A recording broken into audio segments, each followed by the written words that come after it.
అపోస్తలులు. జెలోతే అనబడిన సీమోను గారు అనేక దేశాలలో క్రీస్తు ప్రేమను ప్రకటిస్తూ ఉండగా, సిరియా దేశపు గవర్నర్ ఆదేశం మేరకు హింసింపబడి, సిలువవేయబడి క్రీస్తు కొరకు హతసాక్షిగా మారెను. అపోస్తలులు. మత్తీయ గారు ఇస్కరియోతు యూదా బదులుగా దేవునిచే 12వ శిష్యునిగా ఎన్నికైన మత్తీయ టర్కీలో రాళ్లతో కొట్టబడి, సిలువ మరణము పొంది క్రీస్తు కొరకు హతసాక్షిగా మారెను. అపోస్తలుడైన తోమా గారు భారతదేశంలో సువార్తను ప్రకటించి 12 సంఘములను స్థాపించిన తరువాత మద్రాస్ నగరంలో అన్యుల చేత బల్లెంతో పొడవుబడి చనిపోయి క్రీస్తు కొరకు హతసాక్షిగా మారెను. అపోస్తలుడైన మత్తయి గారు ఇథియోపియాకు వెళ్లి అన్యజనులకు సువార్త ప్రకటించుచుండగా, ఇనుప మేకులతో భూమిలో గ్రుచ్చబడి, బల్లెముతో శిరచ్ఛేదనము చేయబడి, క్రీస్తు కొరకు హతసాక్షిగా మారెను. అపోస్తలుడైన బర్తలోమయి గారు ఆర్మేనియా దేశంలో సువార్తను బోధిస్తుండగా, అన్యులు అతనిపై కోపించి అతని చర్మాన్ని ఒలిచి, ఆ చర్మంతోనే మరల అతని శరీరమును కుట్టి, సిలువవేయగా సంతోషంతో ఆ బాధను అనుభవించి క్రీస్తు కొరకు హతసాక్షిగా మారెను.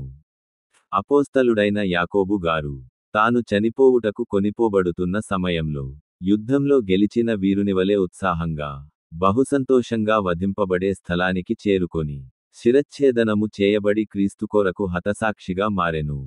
యాకోబు శిష్యులలో మొట్టమొదటి హతసాక్షి. అపోస్తలుడైన పౌలు గారు రోమ్ పట్టణంలో రెండవసారి చెరసాలలో బంధింపబడి, శిక్ష అనుభవించి శిరచ్ఛేదనం చేయబడి, క్రీస్తు కొరకు హతసాక్షిగా మారెను. అపోస్తలుడైన పేతురు గారు రోమా పట్టణంలో ప్రభువు వలె సిలువ వేయబడుటకు అర్హుడను కానని, తలక్రిందులుగా తనను సిలువ వేయమని కోరి, క్రీస్తు కొరకు హతసాక్షిగా మారెను. అపోస్తలుడైన యోహాను గారు యేసు యొక్క ప్రియ శిష్యుడైన ఇతనిని ఎఫెస్సులో బంధించి, రోమునకు తీసుకొని వెళ్లి, మరుగుచున్న నూనెలో చంప ప్రయత్నించగా, యోహాను మరణించకపోగా, డొమిషియన్ చక్రవర్తి ఆదేశానుసారం పత్మాస్ ద్వీపాన ఖైదీగా బంధింపబడి అక్కడ ప్రపంచానికి ప్రకటన గ్రంథాన్ని అందించి సాధారణ మరణం పొందెను.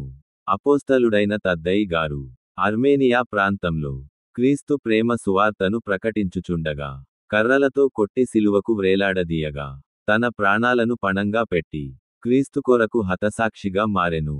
అపోస్తలుడైన ఫిలిప్పు గారు ఫ్రూగియ ప్రాంతం వెళ్లి, క్రీస్తు సువార్తను ప్రకటిస్తున్న సమయంలో, కొరడాలతో కొట్టబడి క్రూరముగా హింసించబడి, సిలువ వేయబడి క్రీస్తు కొరకు హతసాక్షిగా మారెను. అపోస్తలుడైన అల్పయి కుమారుడగు యాకోబు గారు దేవాలయ శిఖరము నుండి క్రిందకు త్రోయబడినా చనిపోలేదని, అతనిని దుడ్డుకర్రలతో నలుగగొట్టి చంపిరి. అతడు క్రీస్తు కొరకు హతసాక్షిగా మారెను.